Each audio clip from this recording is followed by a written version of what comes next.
Ketua Umum Partai Gerindra sekaligus bakal calon presiden Prabowo Subianto disambut meriah oleh relawan Jokowi dan Bolone Masih Gibran saat mengunjungi Wonosolo Coffee Surakarta pada Rabu 9 Agustus 2023 malam. Ibu-ibu yang hadir menyambut antusias dengan meneriakkan nama Prabowo saat turun dari mobil. Para relawan Jokowi dan Gibran itu juga berebut untuk melakukan swafoto bersama dengan Prabowo. Dalam momen tersebut, Prabowo juga turut menyempatkan jamming bareng di live music Wonosolo Coffee. Prabowo jamming bareng seusai menikmati makan malam di kafe tersebut.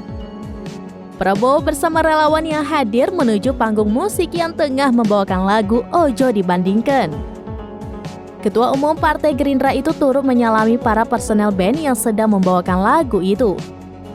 Prabowo kemudian ikut berjoget dan bernyanyi bersama dengan para relawan yang hadir. Sesekali Prabowo juga bertepuk tangan melihat semangat para relawan Jokowi dan relawan Bolone Masih Gibran bernyanyi. Prabowo juga tampak ramah menyalami para relawan yang hadir menyambut antusias dirinya. Seusai lagu selesai dibawakan, Prabowo turun dari panggung dan menuju ke mobil. Saat hendak masuk mobil, salah satu relawan mengutarakan bahwa ia yakin Ketua Umum Gerindra itu bisa maju sebagai presiden.